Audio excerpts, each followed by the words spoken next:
Voilà, comme application du théorème spectral, on va voir aujourd'hui une caractérisation à partir des formes quadratiques du spectre d'une matrice symétrique réelle. Voilà. Euh, alors, ça s'appelle parfois principe du min-max. Voilà. On a une matrice symétrique réelle de taille n et on va la regarder dans l'espace euclidien Rn, d'accord, muni de sa structure euclidienne canonique. Ici, on, on a cette formule, d'accord, qui nous donne la forme quadratique associée à S, d'accord, et cette formule, ici, est importante parce qu'elle relie pas mal de choses. Elle relie la forme quadratique, donc des problèmes de forme quadratique, la matrice de Sn, c'est-à-dire qu'on peut, à partir de la matrice de Sn, partir vers les valeurs propres, vers l'analyse spectrale en quelque sorte, et la forme euclidienne. Donc vous avez deux formes quadratiques en fait en présence, une qui est un produit scalaire, hein, qui est issue d'un produit scalaire, et l'autre qui est une forme quadratique issue de S, et une matrice qui elle est prête à nous faire travailler sur la réduction. Voilà, donc cette formule vraiment, faut bien la regarder, pas hésiter à l'utiliser, parce qu'elle est très synthétique et elle nous permet d'aller où on veut. Voilà. Alors, comme on sait que S est diagonalisable en base orthonormée, et sur R, hein, bien sûr, donc je vais utiliser ce théorème, qui est le théorème spectral, et je vais regarder les valeurs propres, lambda 1, lambda 2, lambda n, et je les ordonne comme ceci. Ça, c'est le spectre de S, avec ses multiplicités. Alors, voilà, un premier théorème, c'est que lambda n, donc la plus petite des valeurs propres, c'est le minimum de QS de x, qu'on a défini, quand x parcourt la sphère. Bon, on se doute que ce minimum, il existe, hein, déjà, a priori, il existe, hein, puisque ça, c'est continu, QS est continu, et la sphère est compacte. Bon, donc ce minimum existe, de la même manière, le maximum existe. Mais il se trouve que le minimum, c'est lambda n, et le maximum, c'est lambda 1. Donc ça, c'est intéressant, hein, vous voyez ce lien entre le spectre et la forme quadratique. Voilà. Alors, on trouve aussi le principe sous cette forme-là, par homogénéité, ben, on a lambda n égale min de x dans Rn moins 0, bien sûr, hein, ça nous embête de diviser ici, de QS de x sur XX. Voilà. Bon, bah, vous doutez que pour passer de là à là, il suffit de poser x égale x0 divisé par sa norme, d'accord, et puis on obtient par homogénéité, hein, de la forme quadratique et de la forme ici, on obtient ça. Donc, bon, ça, c'est pas un problème. Sauf que ici, le min n'existait pas a priori. Hein. Il existe a posteriori, mais il n'existait pas a priori. Voilà, c'est juste la différence. Bon, alors voilà la preuve. Hein. Donc, on va dégainer la base orthonormée de vecteurs propres pour S, qui est assurée par le théorème spectral, et je prends x sur la sphère. Donc je regarde QS de x et j'écris x sous la forme somme de xi ei, hein, d'accord, j'écris x dans la base des ei avec les coordonnées xi, et donc c'est la somme ici, et ici je développe le s, c'est la somme des xi sei. Voilà. Ensuite je dis que c'est égal à la somme des xi ei, somme des lambda i xi ei, parce que ei c'est un vecteur propre pour la valeur propre lambda i, hein, ordonnée comme ça, voilà. Et maintenant, j'utilise le fait que les EI forment une base orthonormée, et j'utilise voilà, quoi, hein, le développement dans une base orthonormée, donc EI, EJ, hein, la forme EI, EJ, produit scalaire J, ça fait delta IJ. Et donc ça va devenir ici somme indici des lambda I xi carré. Maintenant, comme xi carré est positif, ben, je peux dire que lambda I xi carré est supérieur à lambda n xi carré, puisque lambda I est supérieur à lambda n. Et donc je mets en facteur lambda n, j'ai ça. Et maintenant, somme des xi carré, comme x j'ai pris sur la sphère, ça fait 1. Donc ici, c'est supérieur à lambda n. Voilà. Donc maintenant, j'ai montré que pour tout x dans S, Qs de x est supérieur à lambda n. Donc ça veut dire que le min de Qs de x quand x appartient à S est supérieur à lambda n. Maintenant, ben voilà, comme d'habitude avec ces histoires d'égalité, de min, eh ben, je commence par une inégalité et ensuite je montre que c'est atteint. Alors c'est atteint évidemment en x égale en, puisque Qs de en, c'est en SEN, donc c'est lambda n en, mais en c'est 1 parce qu'on a pris une base orthonormée. Donc ici ça fait bien lambda n. Et maintenant, ça, alors on peut dire, bah, de la même manière on montrerait que ceci, mais c'est plus élégant peut-être de dire, quitte à remplacer S par moins S, d'accord, on applique la même chose à moins S, et maintenant bien sûr, il va y avoir une opposition hein, des valeurs propres du spectre de moins S par rapport au spectre de S, et on montre ça. Bon, en tout cas, vous avez compris que lambda 1, c'était le max de QS de X. Alors ça, c'est des choses qu'on rencontre assez souvent, hein, et puis on va passer à une autre propriété. Donc voilà un corollaire intéressant, d'ailleurs qu'on a trouvé dans le problème d'agrég interne, l'épreuve 1 de 2019. S, cette matrice symétrique qu'on avait tout à l'heure, je peux maintenant la décomposer. Ici, on aura des blocs diagonaux, d'accord? Et là, des blocs antidiagonaux qui sont transposés l'un de l'autre. Donc ça veut dire que ici, M est une matrice symétrique, hein, forcément, puisque c'est un bloc diagonal. M appartient à SK de R si elle est de taille K. Alors, le corollaire, qui est vraiment intéressant, c'est que lambda n de S, donc c'est-à-dire la plus petite des valeurs propres de S, maintenant je mets un de S parce qu'il y a plusieurs matrices, est plus petite que lambda K de M.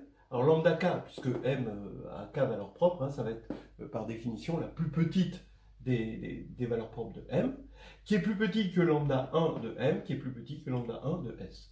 Donc c'est ça qu'on va montrer. En fait, on va montrer juste cette inégalité-là, parce que celle-là, elle est évidente, d'accord, puisque ça c'est la plus petite des valeurs propres de M, et ça c'est la plus grande, et celle-là, elle se déduit de celle-là, hein, en remplaçant S par moins S.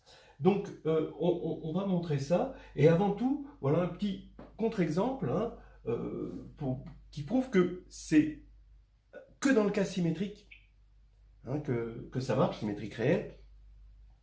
Regardez cette matrice, elle n'est pas symétrique, 4, 3, moins 2, moins 1, donc vous voyez que sa trace c'est 3, son déterminant, vous voyez que c'est 2, donc son polynôme caractéristique c'est x2 moins 3x plus 2, bon ben voilà, j'ai fait exprès, voilà, son spectre c'est 1 et 2, ben voilà, le spectre c'est 1 et 2, et pourtant, vous prenez m ici égale 4, bah, son spectre, lui, déborde sur le 1, 2, d'accord, et puis moins 1 déborde de l'autre côté, d'accord. Donc on voit bien que ça ne marche pas en général, que c'est typique de quelque chose de symétrique réel. Et en fait, pourquoi c'est typique de quelque chose de symétrique? Parce que, regardez, si ici vous aviez un 0, alors cette matrice-là, elle aurait un sens géométrique.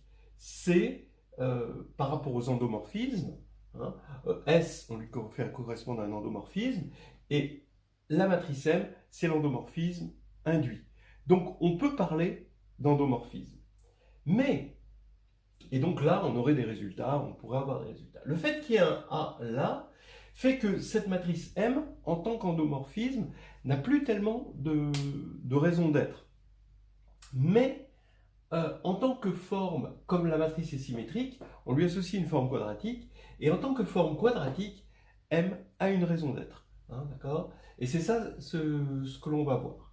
C'est-à-dire que, en gros, si Q a pour matrice S dans une base, d'accord, et que M, c'est cette composante, ce bloc diagonal, et bien M, ça va être tout simplement la restriction de Q au sous-espace correspondant, ici, hein, d'accord, au sous-espace des K premiers vecteurs.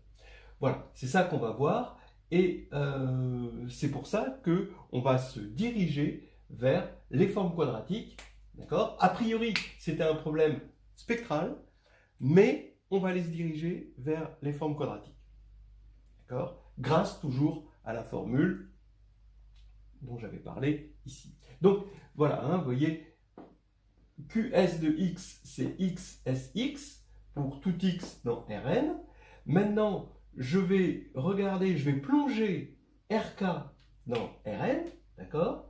Où RK, c'est simplement le sous-espace engendré par E1 jusqu'à EK. Alors attention, c'est le RK qu'on connaît, mais on le voit comme plongé dans Rn, donc on le voit comme un sous-espace de Rn. Bon, c'est assez naturel. Et maintenant, vous allez remarquer que la matrice, ce qu'on appelle la matrice de la forme quadratique QS, ici, dans la base canonique B de Rn, d'accord, c'est tout simplement les BIS de BJ, d'accord. Voilà, ça c'est la définition de la matrice QS, mais ça, quand on le calcule, comme BI, BJ est une base orthonormée pour la forme euclidienne, eh ben, on tombe sur le fait que c'est exactement S, d'accord, c'est-à-dire c'est les petits s IJ, d'accord, ici. Donc, voilà. Maintenant, quand on va prendre la restriction de QS au sous-espace RK de Rn qu'on vient de définir, eh ben, on va regarder sa matrice dans la même base canonique, mais juste restreinte aux K premiers vecteurs, d'accord? Et donc, on n'a rien changé à la formule, hein, d'accord? Donc ici, c'est toujours BI, S, BJ, sauf qu'on a restreint les BI et les BJ, d'accord? Et donc, on trouve évidemment la matrice M. Mais ça veut dire que le QS restreint à RK, comme sa matrice c'est M, c'est ce qu'on appelle QM, hein, dans le contexte de RK, évidemment. Bon, alors, maintenant, voilà, maintenant on va pouvoir appliquer le théorème 1 de tout à l'heure. Lambda K de M, c'est la plus petite des valeurs propres de M, c'est le min de QM de X, quand X est sur la sphère, attention, la sphère de RK. Mais ce QM de X, c'est rien d'autre que le QS de X. Tout est là. Hein. QM de X, c'est QS de X, à partir du moment où X est là. Donc, évidemment, le min sur cette sphère est plus grand que le min sur cette sphère, puisque cette sphère, elle est plus petite que celle-là. D'accord ? On a RK qui est inclus dans Rn, et donc SRK est inclus dans SRN. Voilà. Donc forcément, c'est plus grand que ce min, et ce min, il est plus grand que ce min, pardon, il est égal à lambda n de S, d'après ce qu'on a vu, d'après le théorème. Donc on a une inégalité, cette inégalité, et les autres sont en découle. Voilà.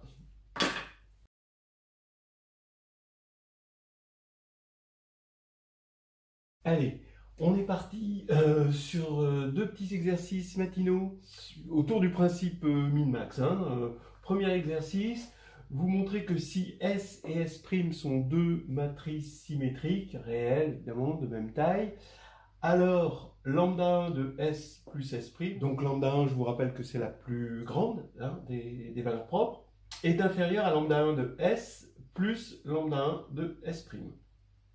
Voilà. Oui, comme application du principe.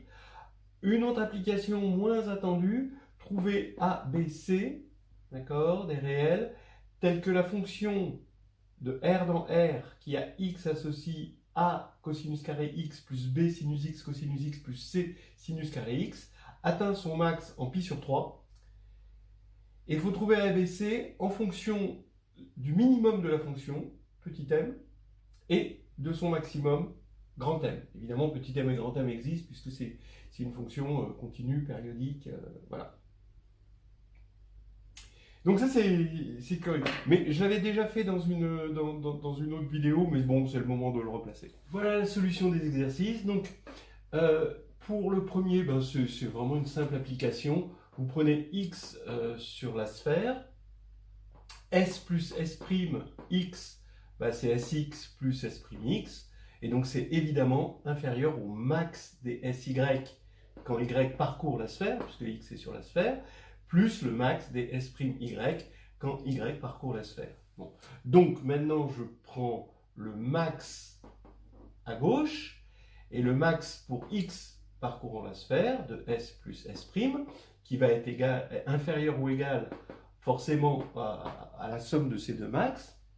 Mais maintenant, j'applique ce qu'on a vu précédemment, c'est-à-dire que ce max, bah, c'est rien d'autre que le lambda 1 de s plus s', et ce max, c'est le lambda 1 de s, et ce max-là, le lambda 1 de s'. Donc c'est direct. Et vous voyez que c'est pas du tout évident a priori hein, que ce soit vrai. Il a fallu quand même passer par les formes quadratiques. Donc vous remarquerez que même si s et s' commutent, on n'a pas forcément l'égalité. Hein. Regardez par exemple pour S et S', deux matrices diagonales, vous faites la somme des matrices diagonales. Voilà. Alors après cet exercice, trouvez ABC tel que ceci atteint son max en pi sur 3 en fonction de son min et de son max. Et ben, on remarque que tout simplement que ça c'est une forme quadratique appliquée au vecteur de R2 cosinus x sinus x, et la forme quadratique c'est AU2 plus BUV plus CV2. Donc ça, c'est une évidence. Maintenant, une autre évidence, c'est cosinus x sinus x, bah, c'est la sphère de R2, c'est-à-dire le cercle, l'unité. Hein. Et donc, ce max maintenant, puisqu'on est sur la sphère, hein, bah, le max, c'est rien d'autre que lambda 1, et le min, c'est lambda 2, où lambda 1 et lambda 2 sont les deux valeurs propres réelles, forcément, de la matrice symétrique associée à la forme quadratique dans la base canonique, c'est-à-dire A, B sur 2, C. D'accord? Voilà. Donc maintenant, puisque le max est atteint en pi sur 3, ça veut dire que le vecteur correspondant à lambda 1, E1, le vecteur normé, hein, c'est cosinus pi sur 3, sinus pi sur 3, donc un demi racine de 3 sur 2. Et forcément, d'après le théorème spectral, comme on a une base orthonormée de vecteurs propres, il ne reste pas beaucoup de place à E2, il n'y a qu'une seule possibilité pour E2, en tout cas, deux possibilités sur E2, c'est moins racine de 3 sur 2, 1 demi, c'est-à-dire l'orthogonale directe de lui, ou l'autre, l'orthogonale indirecte. De toute façon, ça revient exactement au même. Donc ici, je vais prendre pour E2, moins racine de 3 sur 2, 1 demi, ça va correspondre, ça va être le vecteur propre, forcément, pour la valeur propre lambda 2.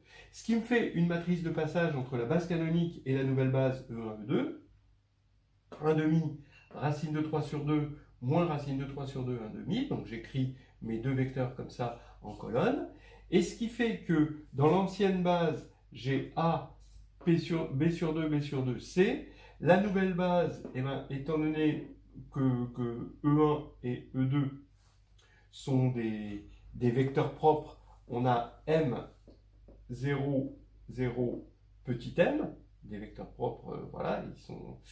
Et maintenant, alors j'applique comme ça, c'est l'ancienne et ça c'est la nouvelle, et ben je vais mettre P-1, et là transposer, et là P-1. Mais comme P est une matrice orthogonale, parce que les E1, E2, c'est une base orthonormée, bah, P-1 transposé, c'est P, et P-1, c'est P transposé. Donc ça fait quelque chose de très facile à calculer, et on vérifie à la fin, quand on a fait le calcul, qu'on a A égale grand M plus 3 petit m sur 4, B égale racine de 3 sur 2, grand M moins petit m, et C égale petit m plus 3m sur 4.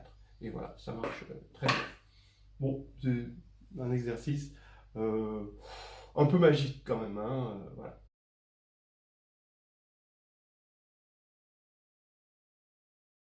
Alors, nous voilà arrivés au vrai théorème du min-max, qui s'appelle aussi théorème de Rayleigh, hein, voilà, je vous le signale, et que je vais appeler ici théorème 2. Donc là maintenant, on va caractériser lambda k. Le théorème 2 dit la chose suivante. Soit S une matrice symétrique réelle, d'accord, NN, de taille n. Les valeurs propres sont lambda 1 supérieur à lambda 2 jusqu'à lambda n. Voilà son spectre. Maintenant, si je prends f, un sous-espace vectoriel de Rn, j'appelle petit m de f le min de notre forme quadratique sur x quand x parcourt f inter S, donc x parcourt f, mais x est sur la sphère unité. Ma forme quadratique, c'est la forme quadratique associée à S, hein, qui est comme ceci. D'accord? Donc là, c'est les notations de tout à l'heure. Et pareil, je vais noter grand M pour le max. D'accord? Juste entre parenthèses, ça existe a priori parce que la sphère est compacte. Et que la forme quadratique, bien sûr, elle est continue. Maintenant, on a cette caractérisation, lambda k, c'est le max de petit m de f, quand, pour tous les f, tels que la dimension de f égale k. Et on a, bon, on déduira en fait, lambda n moins k plus 1, c'est le min des grands m de f, où dim de f est égal à k. C'est pour ça qu'on appelle ça min-max, hein, donc c'est le min-max, et là c'est le max-min. Voilà. Donc on va montrer ça. Juste une petite remarque en passant qu'on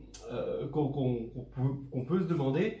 Bah, on va montrer ça sans en avoir besoin, de topologie. Hein, mais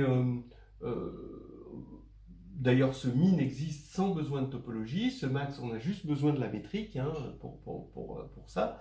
Mais ce max, il existe aussi, entre parenthèses, par compacité. Donc on va avoir la continuité ici et la compacité de la grassmannienne. Ça c'est un petit supplément agréable, mais qui sort du cadre de la grègue interne, mais pas vraiment du cadre de la grègue externe. Voilà. Allons-y. Preuve. Je vais poser WK, le sous-espace engendré par EK, EN. Alors les EI, ce sont des vecteurs propres pour les valeurs propres lambda i. Ils forment une base orthonormée assurée par le théorème spectral. Hein, donc ça, c'est quelque chose qu'on sait bien. Maintenant, la dimension de WK, c'est n-k plus 1. Je vais prendre f de dimension k. D'accord?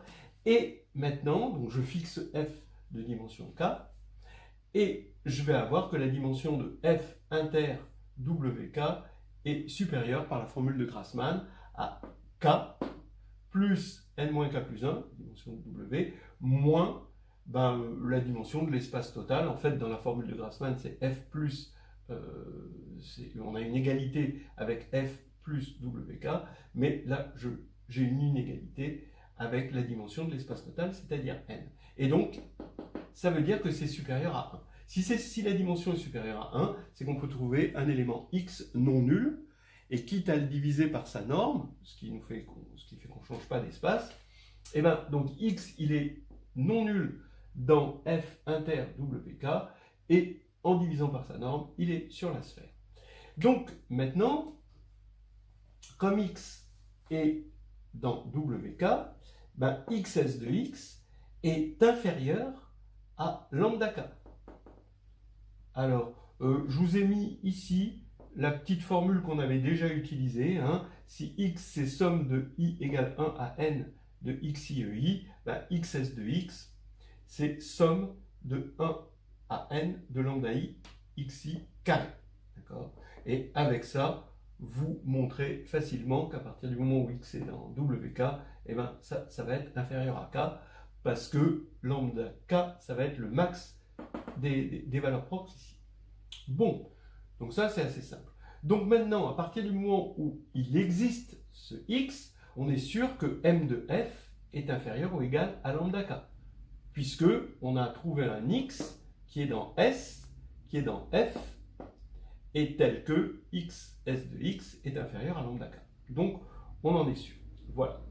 Et ceci, j'ai choisi f quelconque, maintenant, c'est quel que soit f, tel que dim de f est égal à k. F était quelconque avec une dimension égale à k. On s'est servi juste de ça.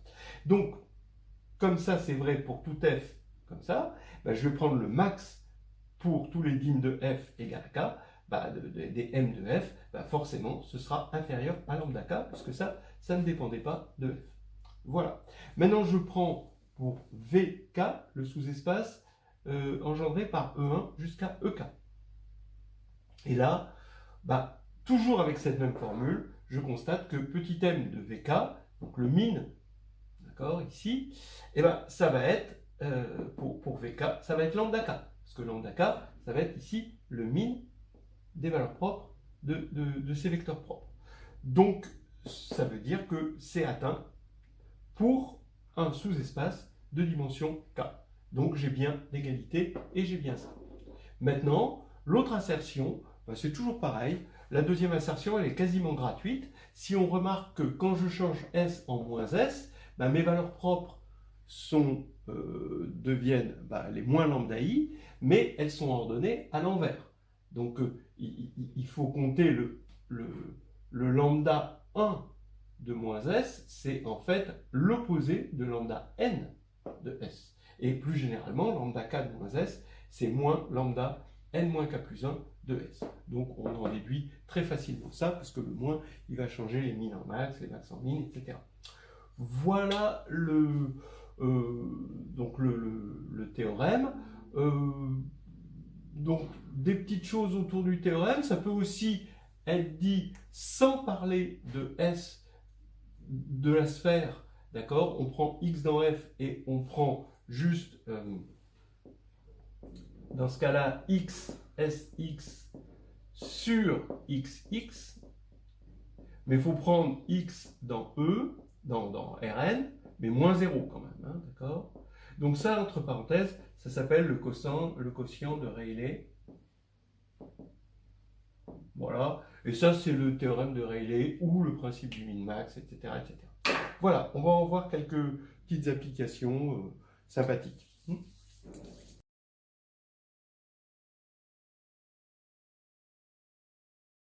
Voilà, alors une jolie application qu'on peut voir dans nos nouvelles histoires hédonistes de groupe et de géométrie, c'est la suivante. On prend deux matrices symétriques S et S' réelles, évidemment, de même taille. Et on regarde S plus S', qui est évidemment symétrique, réel, de même taille. Et on regarde son lambda I plus J moins 1, c'est inférieur à lambda I de S, plus lambda J de S'.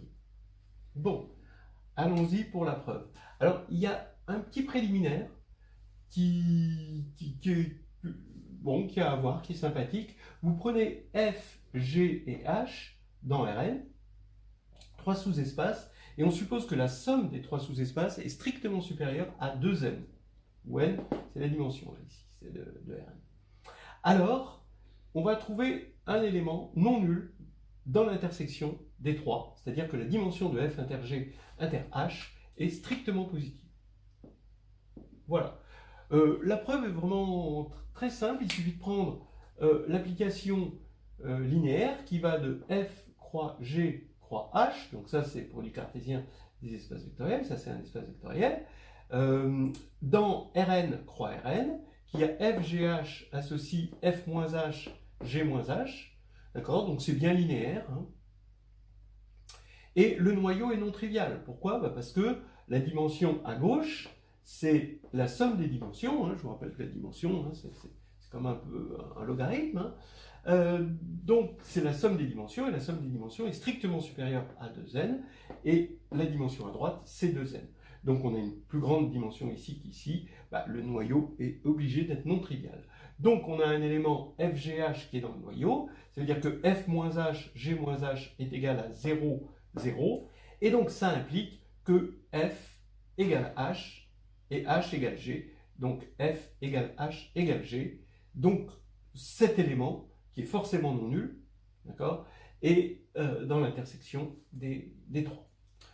Voilà, donc ça, cette petite chose va nous servir là maintenant. En fait, si vous regardez la preuve, ça va être juste une généralisation de la preuve qu'on a faite tout à l'heure pour le théorème du min-max.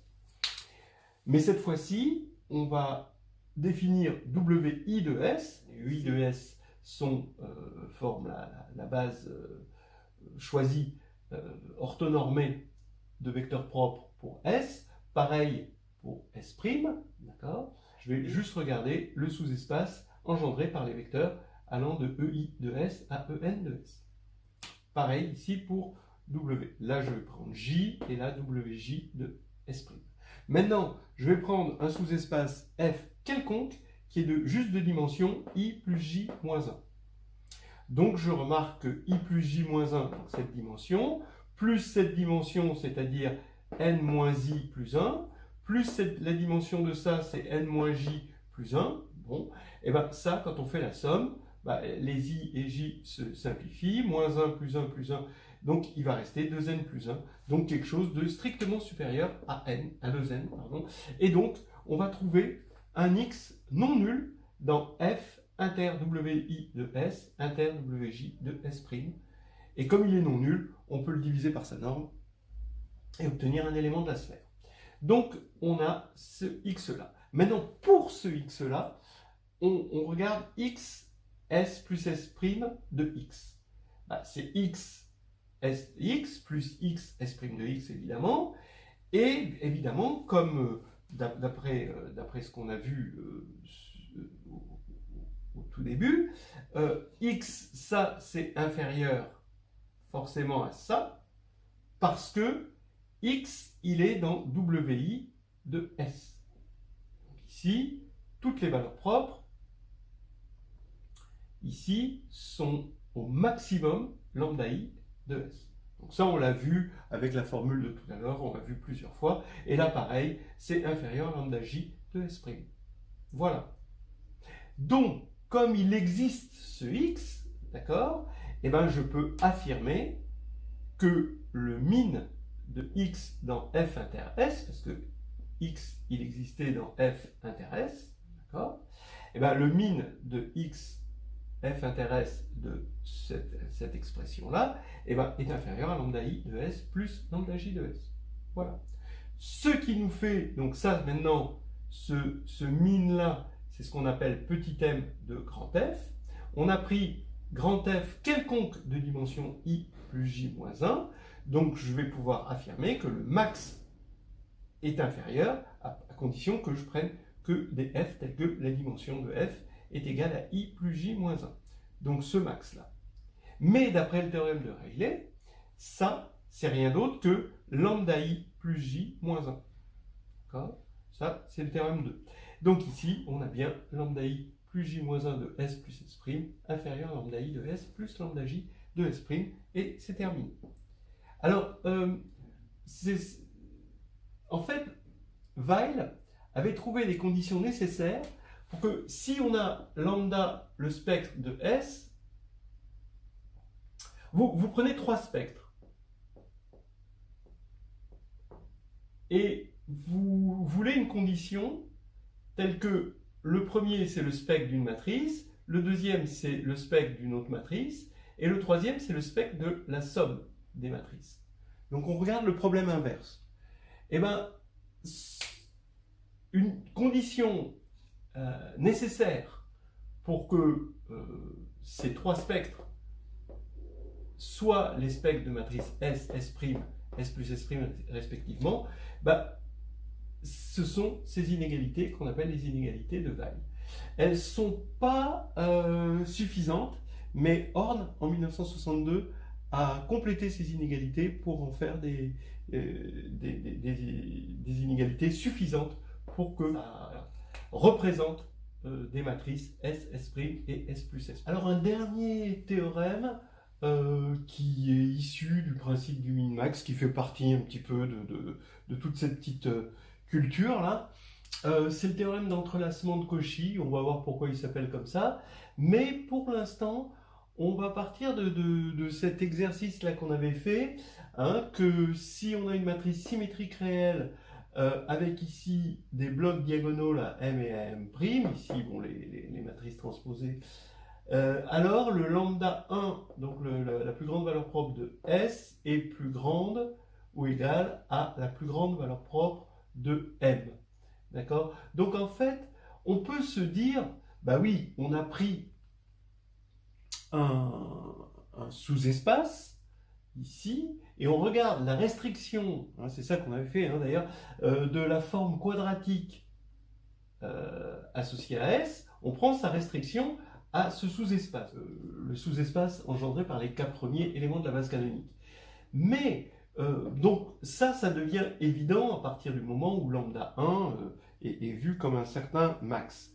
Mais on se dit, à juste titre, on aurait pu remplacer cette matrice-là par une autre matrice, hein, une sous-matrice déjà. Et puis, même mieux, on peut remplacer par notre forme quadratique, QS, à une forme quadratique restreinte à n'importe quel sous-espace. En fait, c'est ça qu'on va faire. Et il va y avoir juste une petite astuce à laquelle il faut faire attention, c'est que les mines sont, les mines et les max, hein, sont pris sur des sphères. Hein. Donc il faut bien respecter ces sphères. Donc voilà l'histoire. Maintenant, je vous dis le théorème d'entrelacement de Cauchy. On prend S, une matrice symétrique réelle. On prend P, une matrice NM. Alors vous allez voir que M est forcé d'être inférieur à N à cause de ce qui suit. C'est-à-dire P transposé P est égal à IM. Ça veut dire que P est constitué d'une famille orthonormée, d'accord, à M éléments dans Rn. C'est ça ce que ça veut dire. Hein, d'accord. Là maintenant, on va regarder M, la matrice P transposé SP, qui est une matrice de taille M, carré de taille M, et symétrique. Vérifier qu'elle est symétrique, et c'est facile de vérifier qu'elle est carrée de taille M. Voilà. Et vous pouvez aussi vérifier que si vous prenez pour la matrice P, la matrice NM constituée des premiers vecteurs, des M premiers vecteurs de la base canonique, hein, c'est-à-dire vous prenez 1, 0, 0, 0, 1, 0, 0, etc. Et puis vous arrêtez là, là vous n'avez que des zéros, hein, parce que n est strictement plus petit que n, d'accord? Vous prenez ça, alors vous allez bien tomber sur cette matrice M là. Donc c'est bien un cas particulier comme je vous le disais. Voilà, voilà, voilà. Donc ça c'était pour la mise en condition. Alors, eh ben, qu'est-ce qu'on va avoir? Ben, exactement comme ça, c'est-à-dire, mais maintenant on va pouvoir généraliser, lambda k de S est supérieur ou égal à lambda k de M. Et maintenant, quand on va remplacer S par moins S, et donc M par moins M, et donc, bon, on va avoir un certain nombre de choses, bah, ici, c'est facile de voir que lambda k de M est supérieur ou égal à lambda n-m plus k de S. Ça, c'est pas difficile à montrer. On commence à avoir l'habitude de poser ce changement de matrice. Voilà, alors on va essayer de prouver ça. On va prouver en fait juste ceci, puisque l'autre en découle. Alors donc, on va bien installer les choses. Lambda 1 de S, ça c'est le spectre. Les lambda I de S, c'est le spectre comme ça, ordonnée de S, avec une base orthonormée assurée par le théorème spectral, E1 de S jusqu'à En de S, voilà. Et pareil pour M, d'accord? Sauf que, bien sûr, il y en a moins. Maintenant, je vais poser, comme tout à l'heure, VK. Maintenant, VK de M, c'est le sous-espace engendré par les K premiers vecteurs de la base orthonormée associée à M. Et on sait que lambda k de M, c'est le min de Y dans VK inter S de Y, M, Y. Pourquoi c'est vrai? On l'a vu, hein, on a vu qu'il était directement atteint, hein, d'accord? Donc on prend le min sur un espace, mais le max de ce min, dans le principe du min-max, le max de ce min est atteint pour l'espace VK. Donc je prends directement F égale VK. Voilà. Évidemment, intéresse. Bon, alors regardons maintenant Y, M, Y. Bon, Y est dans, cette fois-ci, évidemment, R, M. Hein, d'accord? Y est dans RM. Donc ici, je le regarde comme un vecteur colonne, grand Y, et je vais appliquer M égale P transposé SP, et ça va nous faire PY, S, PY, là avec le transposé ici. Donc ça, c'est ce qui va nous permettre ici de dire que lambda k de M est égal à min pour Y dans VK inter S de, ça c'est PY S PY, puisque ça est égal à ça, est égal à ça. D'accord ? Alors remarquez que ça c'est la forme, je devrais mettre des petites choses ici, ça c'est la forme sur Rm, alors que ça maintenant on est passé à la forme sur Rn, il faut faire un petit peu attention. Mais maintenant, j'ai envie de faire un changement de variable, petit x égale py, avec x dans Rn, évidemment. Et il faut faire attention maintenant, est-ce que x appartient encore à la sphère unité de Rn? Donc, allons-y, c'est ça qui nous le dit. Regardez, hein, vous avez py transposé fois py, et ça fait quoi? Ça fait y transposé p, mais p transposé p ça fait in, donc ça disparaît, ça fait y transposé y, et ça fait 1 évidemment, parce qu'y on l'avait pris sur la sphère de Rm. Voilà. Donc, on a, bon je vais effacer parce que ça fait un peu trop de quantité de choses, ça fait que ceci, c'est égal au min de x Sx, où x appartient à PVK, puisque y appartenait à VK, et x, on a posé le changement de variable x égale PY, d'accord? Donc PVK, et intéresse grâce à ça. Donc forcément, c'est inférieur au max, puisqu'on a pris un espace vectoriel de dimension k particulier, c'est inférieur au max pour la dimension de f égale k de ces mines-là. Ça, forcément, hein, c'est ça. Parce que, bon, comme P est injectif, c'est facile de voir que P est injectif, il respecte la dimension. Hein. Donc ici, on a la dimension de fk, et c'est inférieur, forcément, au max pour tous les f. Mais ça, on sait que c'est lambda k de s. Donc ça veut dire que lambda k de m est bien inférieur à lambda k de s. Et donc on a ça. Ça va entraîner ça. Alors, juste pour terminer l'explication de l'entrelacement, regardez, c'est assez joli. Si vous prenez m est égal à n-1, d'accord? Et regardez ce que ça fait. Ça fait lambda 1 de s va être supérieur à lambda 1 de m. Mais si vous posez m égale n-1, ici vous allez avoir lambda 2 de s, donc est supérieur à lambda 2. Maintenant vous mettez lambda 2 de s, c'est supérieur à lambda 2 de m. Donc vous avez ça. Mais lambda 2 de m, ça va être supérieur à lambda indice 1 plus 2, donc 3 de s, etc., etc. Et donc à la fin, vous avez un entrelacement. Ça va se terminer sur lambda n-1 de m et lambda n, de s. Voilà. Et vous avez un entrelacement très joli des valeurs propres de S par rapport aux valeurs propres de M. C'est le théorème de Cauchy.